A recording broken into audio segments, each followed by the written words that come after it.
रिया आज सुबह से ही जल्दी जल्दी सारे काम निपटा रही थी क्योंकि आज उसे मायके जो जाना था। और जब वह चली जाएगी तो उसकी अनुपस्थिति में घर वालों को ज़्यादा परेशानी ना हो, क्योंकि इस बार वह 2-4 दिन रुकने के लिए जा रही थी। इसलिए खुशी खुशी सारा काम कर रही थी। उसका मायका और ससुराल एक ही शहर में था, तो उसको मायके में रहने की इजाज़त नहीं दी जाती थी। वह जब भी मायके जाती तो उसे यह कहकर बुला लिया जाता था कि पास में ही तो हो, रात में किस लिए रुकना, फिर कभी चले जाना। बस दिन में 1-2 घंटा रुक कर आ जाती। मायके में कभी रात बिता ही नहीं पाती थी।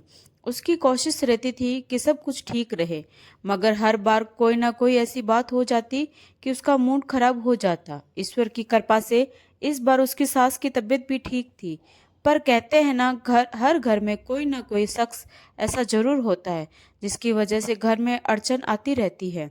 उसके घर में उसकी जेठानी इन सब की वजह थी, क्योंकि रिया जब भी मायके जाती तो उसकी जेठानी कुछ न कुछ नाटक जरूर कर देती।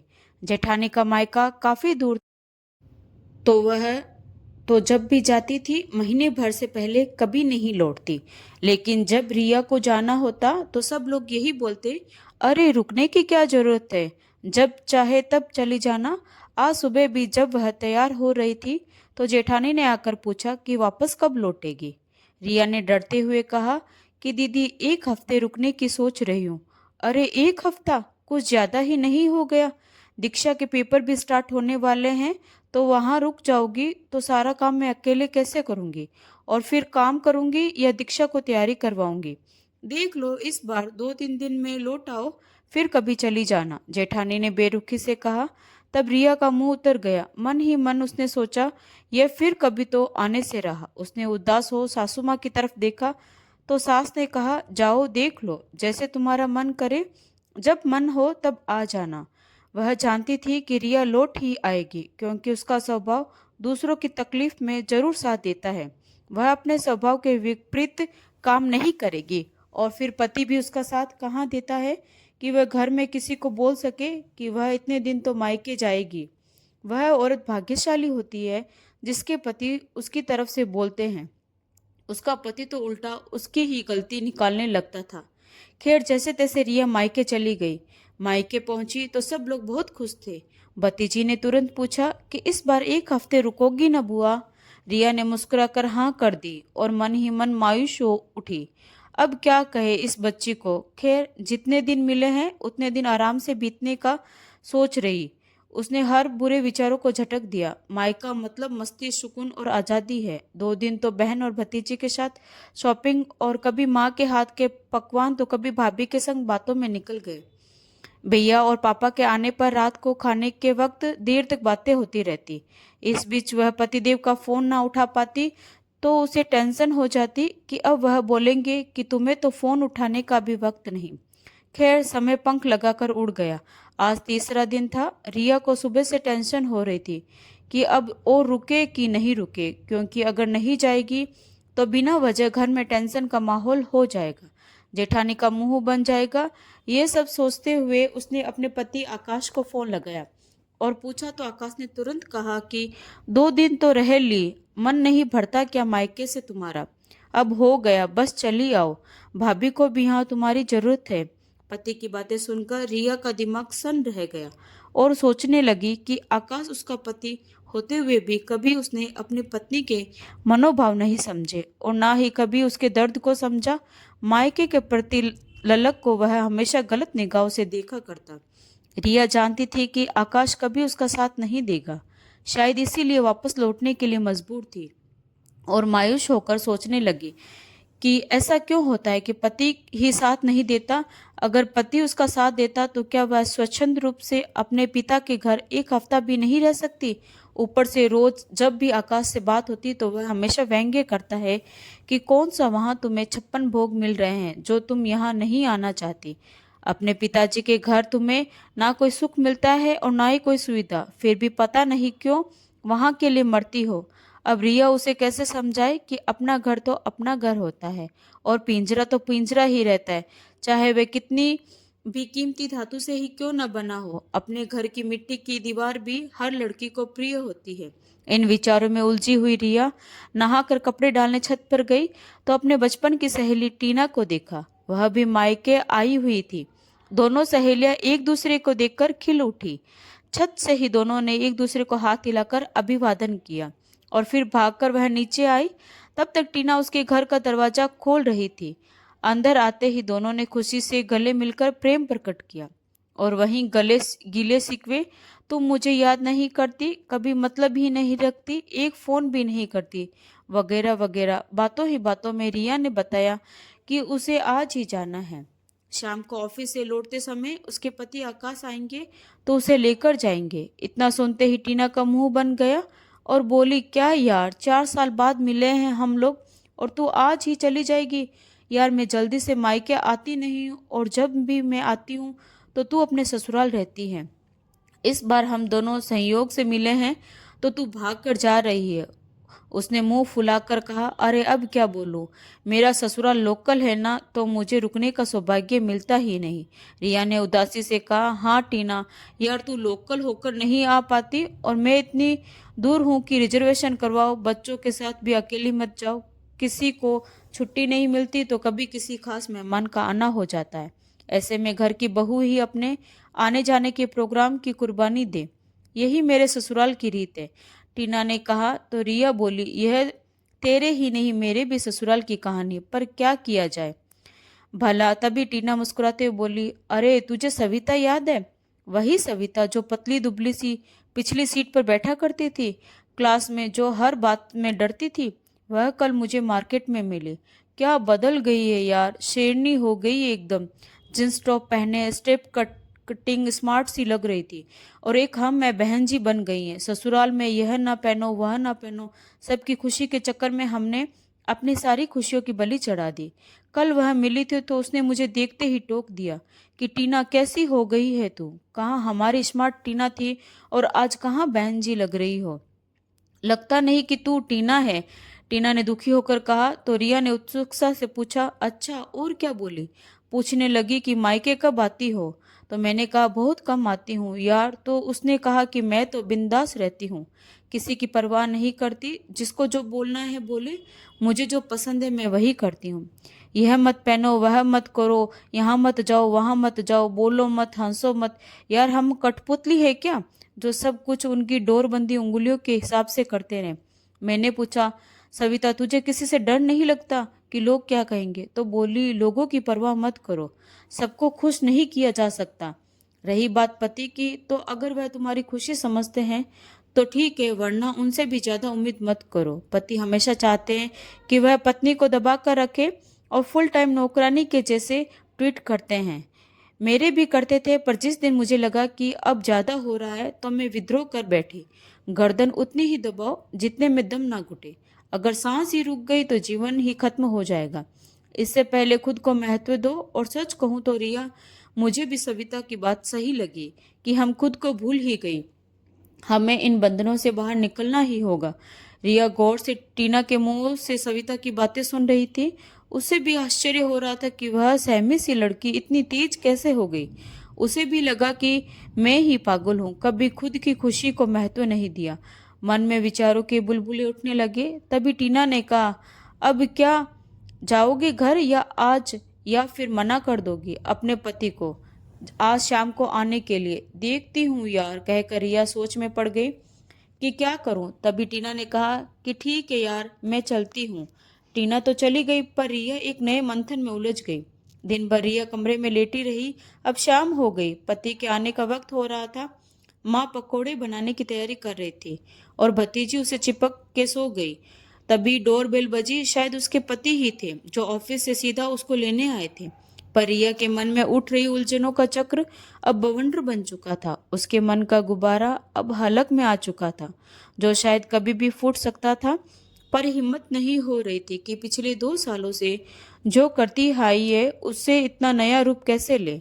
रिया अपने कमरे में बैठी अपने आप से लड़ रही थी कि वह क्या थी और अब क्या बन गई। अब आकाश भी आ चुके हैं। काश मैं पहले उनको फोन कर देती और मना कर देती। अब क्या करूं? अगर मना किया तो वह नाराज हो जाएंगे और सोचेंगे कि मायके में मेरे किसी ने कान भरे हैं। एक तो वैसे ही आकाश मायके के प्रति उदासीन थे, यदि उनके दिमाग में बात आ गई तो वह खिलाफ हो जाएंगे। न जाने क्या सोचती रही कि तभी भतीजी ने आकर कहा कि बुआ जी, फूफा जी आ गए हैं। हाँ आई बेटा, तू चल कर बैठ, कहकर रिया जैसे ही थी वैसी हालत में बैठक में चली गई और आकाश को देख शांत पड़ गई। आकाश पानी पी रहा था। रिया को यूं ही देखकर वह थोड़ा क्रोध में आ गया। यह क्या रिया, तुम अभी तक तैयार नहीं हुई? चलना नहीं है क्या? हाँ, नहीं चलना है, तबीयत ठीक नहीं लग रही। तो तबीयत ठीक हो जाएगी, वहां क्यों? जेल में रहोगी तो वहां तुम्हारी तबीयत ठीक नहीं होगी। जेल से कम नहीं, काम करने का मन नहीं होगा तो भी करना पड़ेगा। और मेरी हालत ऐसी नहीं है, आप तो कुछ समझते नहीं। छोड़िए, आज मैं नहीं जाऊंगी, देख लो। रिया क्या कह रही हो तुम, समझ लो। आज अगर तुम नहीं चली तो मैं तुम्हें कल लेने नहीं आऊंगा, तुम खुद ही आओगी। माँ पकोड़े की प्लेट लेकर आई और उनकी बात सुनकर दरवाजे पर ठिठक कर खड़ी हो गई। तो आकाश की आवाज सुनकर सोचने लगी, अरे ये क्या हुआ? रिया अचानक क्या बोलने लगी? क्योंकि लड़की के माता पिता सदैव अपनी लड़की से यही आशा करते हैं कि वह अपनी खुशियों की तिलांजलि देकर सदैव अपने आत्मसम्मान की रक्षा के लिए सहती रहे। संस्कारों की दुहाई देकर स्वयं माता पिता ही अपनी बेटी को कमजोर बना देते हैं कि वह अपने हक के लिए बोल नहीं पाती। कहते हैं ना कि ब से बोल दो तो बदतमीज और स से सहते रहो तो संस्कारी। तभी माँ अंदर आई और रिया को बोली, यह तुम क्या बोल रही हो बेटी? एक तो दामाद जी आए हैं और फिर सही तो कह रहे हैं। वह अगर तुम्हें नहीं जाना था तो पहले ही बता देती। आकाश सास की बात सुनकर और चौड़ा हो गया कि वह कतई गलत नहीं है। रिया ने माँ की तरफ देखकर कहा कि आपको नहीं पसंद तो मैं चली जाती हूँ, किंतु आत्मा यही रह जाएगी, शरीर चला जाएगा। अब दोबारा यह शरीर तुम्हारी दहली पर नहीं आएगा। आकाश हैरान रिया की ओर देखता रह गया कि इससे क्या हो गया है आज। वह सोचता रहा। रिया तेजी से कमरे में गई और बैग में अपने सामान को रखने लगी और बिना माँ से मिले आकाश के पास खड़ी हो गई। आकाश ने हाथ जोड़कर माँ से विदा ली और माँ स्तंभ सी खड़ी रिया को देखती रह गई। रास्ते में रिया ने आकाश से कोई बात नहीं की, घर आ गई। रात भर रोती रही, दूसरे दिन कठपुतली की तरह काम करती रही। सारे लोग खुश थे सिवाय उसे छोड़कर। आकाश का ईगो, जेठानी का अहंकार, सास की निश्चिंतता और ससुर की लापरवाही, सब कुछ यंत्र वंत्र चलने लगा। अपमान और अपेक्षा की कुचक्र में रिया पिसने लगी। अभी 2 ही दिन बीते थे कि किचन में काम करते वक्त रिया का गलती से चाकू से हाथ कट गया, पर किसी ने उसे सहानुभूति नहीं दिखाई। उल्टा उसे ही दोषी कहकर सब ने पल्ला झाड़ लिया कि दिमाग कहाँ रहता है तुम्हारा रिया। रिया को लगने लगा कि वास्तव में किसी को उसकी कदर नहीं है। एक दिन उसने खुद को आईने में देखा और सोचा कि वह इस घर में एक सम्मानित बहू है, क्या एक सफल पत्नी है, क्या एक पत्नी पति के दिल की मालिक है? शायद नहीं। उस दिन मायके में माँ की बात सुनने के बाद अब मायके की दुलारी भी ना रही। घर में माता पिता, सास ससुर, पति के दिल की रानी और किसी की भी निगाह में अब वह योग्य नहीं थी। उसी दिन उसने सोच लिया कि अब वह कठपुतली नहीं बनेगी। उसके टपकते खून को देखकर भी किसी को उस पर दया या सहानुभूति नहीं आई। प्रेम तो बहुत दूर की बात थी। उसने स्वयं से प्रेम करने की ठान ली और मन ही मन सोचने लगी, अब मैं स्वयं से प्रेम करूंगी, खुद के लिए जीऊंगी। उस रात को खाना बनाने के लिए कमरे से बाहर ही नहीं निकली और चादर में मुंह ढककर लेटी रही। उसके इस व्यवहार पर सबसे पहले जेठानी ने प्रतिक्रिया दी। उसने बर्तन पटक कर और हाय हाय कर खाना बनाने की पुरानी हरकतें प्रारंभ हो गई। पर आज रिया परेशान नहीं थी। आज उसके मन में कुछ सुकून था। तब भी कुछ ही देर में सास उसके कमरे में आई और बोली, क्या बात है, तू कुछ परेशान लग रही है?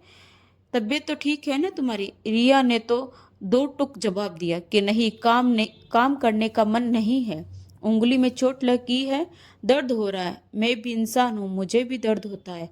सास समझ गई कि आज रिया का दिमाग ठीक नहीं है, अभी कुछ बोलने पर बात बिगड़ सकती है, कल सुबह इससे बात करूंगी। रात बीत गई। आकाश ने रात में एक बार भी रिया से यूं नहीं पूछा कि तुम्हारी उंगली ठीक है या नहीं। सासू माँ ने सुबह रिया से उम्मीद की, किंतु रिया तो बिल्कुल तैयार होकर कमरे से बाहर निकली और बोली, माँ जी मैं शाम को लौट आऊंगी। पर बहू तुम कहाँ जा रही हो? कहीं काम से जा रही हूँ कहकर रिया निकल गई। घर में सब रिया की इन हरकतों पर आश्चर्यचकित थे कि आखिर इसको हो क्या गया। आकाश भी उतना नहीं समझ पा रहा था, पर सास रिया की मन की स्थिति समझ रही थी। शाम को रिया देर से लौटी और उसने किसी से कोई बात नहीं की। तो जेठानी ने कुछ बोलना चाहा तो सास ने इशारे से मना कर दिया। उसे रात आकाश ने उससे पहली बार कहा कि खाना खा लो, पर रिया ने कहा मैं खाना खाकर आई हूँ, और कुछ ना बोलकर करवट बदलकर सो गई। दूसरे दिन रिया सुबह 9 बजे घर से तैयार होकर निकलने चली थी कि तभी पीछे से जेठानी ने कहा, अरे कहाँ चल दिए? चलो नाश्ता बनाना है बच्चों का, उन्हें स्कूल के लिए देर हो रही। रिया ने पलट कर उसे देखा और कहा, तो मैं क्या करूं? आपके बच्चे हैं तो आप बना लो नाश्ता, मैं आपकी नौकरानी नहीं हूँ। जेठानी ठगी सी खड़ी उसे देखती रह गई कि जिस गाय को पिछले 2 साल से उसने अपने इशारों पर नचाया, आज उसी गाय ने उसे सींग दिखा दिए। आकाश तैयार होकर निकला तो रिया जा चुकी थी। आकाश ने हैरान होकर माँ से कहा कि रिया को क्या हो गया? माँ, मुझे भी नहीं पता। कोई झगड़ा हुआ था तुम दोनों के बीच? नहीं माँ, उस दिन उसके घर में यह तो हुआ था कि शायद वह इतनी जल्दी वापस नहीं आना चाहती थी, पर उसकी माँ ने जबरदस्ती उसे यह कहकर भेज दिया कि वही तुम्हारा घर है। फिर पता नहीं क्यों उसे यहाँ पर ऐसी हरकतें करने में क्या मजा आ रहा है। बहुत बदतमीज होती जा रही है, इसका कुछ ना कुछ इंतजाम करना ही पड़ेगा। क्या इंतजाम करोगे बेटा? जहाँ तक मैं समझ रही हूँ रिया बहुत ज्यादा परेशान है। तुम उसके पति हो, अगर तुम नहीं समझोगे तो दूसरा कौन समझेगा? तुमने कभी आज तक उससे प्रेम से बात तक नहीं की। ये तुम दोनों के बीच की बात है, किंतु आज मुझे बोलनी पड़ रही है। यदि तुम्हारा बड़ा भाई और तुम्हारे पिता मुझे और तुम्हारी भाभी से ऐसे ही बात करते तो क्या हम दोनों के लिए जीवन सहज होता? नहीं ना। एक लड़की पति के ही भरोसे ससुराल आती है और उसके प्रेम से ही वह अपने जीवन की सारी कठिनाइयों को हंसते हंसते पार कर जाती है। आकाश अपनी माँ की बात सुनकर चुपचाप घर से बाहर निकल गया। आज उसे पहली बार वह सब कुछ याद आने लगा कि जब रिया मायके जाने के लिए पूछती तो हमेशा उसे डांट कर कहता, क्या हर समय मायके जाने की रट लगाए रखती हो? जाओ जल्दी जाओ, फिर कभी मत आना। ना कभी उसे कहीं घूमने के लिए लेकर गया और ना ही कभी उसकी पसंद की कोई चीज ला कर दी। दिन भर काम के बाद भी थक जाती तो वह कहता, काम ही कितना करती हो तुम जो इतना थक जाती हो? तो रिया चुप हो जाती और वह उसकी चुप्पी को सहमति मान लेता। कभी उसकी इच्छाओं के विषय में नहीं सोचा। सोचते हुए आकाश खुद को दोषी समझ रहा था। उसने तुरंत रिया को फोन करना शुरू किया। रिया का फोन बंद था तो वह उसके आने का इंतजार करने लगा, और शाम को जब रिया घर आई तो उसने उससे बात करनी चाहिए, पर रिया ने उसे कुछ बात नहीं की और सो गई। दूसरे दिन सुबह उठते ही रिया फिर से जाने लगी तो गेट से बाहर निकलते ही देखा आकाश कार लिए खड़ा था। उसने रिया को गाड़ी में बैठने के लिए कहा तो रिया गाड़ी में नहीं बैठी और आगे की ओर बढ़ गई। तभी आकाश ने उसका हाथ पकड़ा और कहा कि गाड़ी में बैठो, कहीं चलते हैं। तो रिया आश्चर्य से आकाश की ओर देखने लगी, पर क्या करती, सब लोग देख रहे थे। सो गाड़ी में बैठकर दोनों किसी पास के रेस्टोरेंट में गए। तो वहां पहुंचकर सामान्य होते हुए आकाश ने कहा कि रिया क्या बात है, कुछ परेशान सी लग रही हो? 2-3 दिन से कहाँ चली जाती हो तुम? तुम्हें बहुत ढूंढा मैंने कल, ना अपने घर गई थी तुम ना दोस्तों के यहाँ, जाती कहाँ हो? अच्छा, तो तुम यह जानना चाहते हो कि मैं कहाँ जाती हूँ? बाकी तुम्हें कोई फर्क नहीं पड़ता। फर्क पड़ता होगा तो सिर्फ इस बात को लेकर कि अब मैं सबकी सेवा में उपस्थित नहीं हूँ। शायद यही वजह होगी कि तुम आज मुझसे बात करने को मजबूर हो गए, वरना तुम्हें कहाँ मेरी फिक्र थी। ऐसी बात नहीं थी रिया, मैं व्यस्त था। लेकिन हाँ, इन व्यवस्थाओं में एक चीज भूल गया कि तुम मेरी पत्नी भी हो। यह सुनकर व्यंग्यात्मक हंसी से रिया बोली, जी नहीं, गलत कह रहे हैं आप तो यह तक भूल गए थे कि मैं एक इंसान हूँ। पत्नी होना तो बहुत दूर की बात है। हाँ, मैं जानता हूँ गलती मेरी है, मैंने तुम्हें कभी इज्जत नहीं दी, और पति का इज्जत ना देना मतलब पत्नी को किसी की इज्जत ना मिलना। यही विडंबना है समाज के। जब तक पति अपनी पत्नी की इज्जत नहीं करता तो उसकी कोई इज्जत नहीं करता। सह कह रही हूँ ना मैं, रिया ने आंखों में आंसू भर कर कहा। तभी आकाश ने रिया के हाथ को अपने हाथ में थाम कर कहा, रिया गलती हो गई, मुझे माफ कर दो प्लीज, क्योंकि अगर अभी हम इन सब बातों का हिसाब करने बैठेंगे तो हमारे जीवन के महत्वपूर्ण पल उन्हीं पुरानी कड़वाहटों का हिसाब करने में निकल जाएंगे। इसीलिए हो सके तो मेरी सारी गलतियों को माफ़ कर दो प्लीज़। बिल्कुल नहीं, कह कर रिया ने अपने हाथ को झटका। अब अगर मैं पहले की तरह हो गई तो क्या मतलब निकला मेरी संकल्पनाओं का।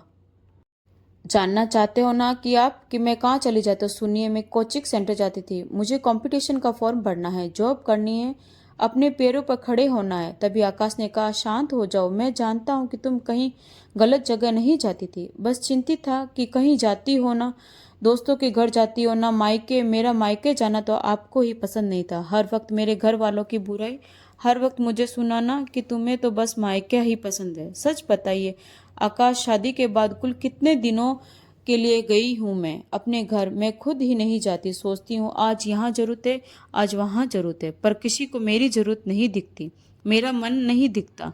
मैं तड़पती हूँ अपने माँ बाप के साथ के लिए, लेकिन अब तो माँ भी डरती है कि आप नाराज हो जाएंगे। इसीलिए तो उन्होंने मुझे उस दिन कह दिया कि चली जाओ अपने घर। अब आप ही बताइए क्या रह गया इस संसार में। मेरा ना वह घर रहा और ना यह घर मेरा। रिया, बस एक मौका दे दो मुझे। मैं वादा करता हूँ कि तुम जो चाहती हो मैं वही करूँगा। मैं मानता हूँ कि मैं गलत हूँ, मेरा तरीका गलत हो सकता है। नहीं, आपका तरीका गलत है। अगर आपने कभी यह कहा होता कि मैं तुम्हारे बिना नहीं रह सकता रिया, तो क्या मैं तब भी मायके जाने के लिए जिद करती। मैं यह नहीं कह सकता हूँ रिया, क्योंकि वह तुम्हारा घर है और तुम्हारे मम्मी पापा भाई भाभी सब तुम्हारी प्रतीक्षा करते हैं। ऐसे में मैं इतना स्वार्थी कैसे हो सकता हूँ। अच्छा, स्वार्थी नहीं हो सकता पर कठोर हो सकते हो। पत्नी को सुना सकते हो पर प्रेम नहीं दिखा सकते, क्योंकि छोटे हो जाओगे प्रेम दिखाकर। चलो ठीक है, आज वादा करता हूँ तुमसे कि तुम जो चाहे वह करो। काम मत करो, सबकी उंगलियों पर नाचने वाली कठपुतली मत बनो।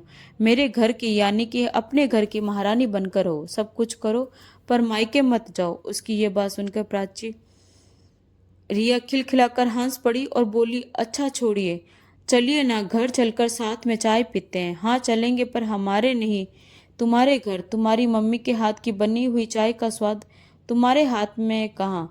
तभी रिया हंसकर बोली, अच्छा अभी तो आप कह रहे थे कि सब कुछ करो, बस मायके मत जाओ। मजाक कर रहा था पगली, कहकर दोनों हाथों में हाथ डाले एक नए सफर की ओर बढ़ गए। तो दोस्तों, आपको ये कहानी कैसी लगी कमेंट करके जरूर बताएं। कहानी अच्छी लगी हो तो प्लीज़ वीडियो को लाइक करें, शेयर करें, और अगर हमारे चैनल पर नए हैं तो हमारे चैनल को सब्सक्राइब जरूर करें। Thanks for watching.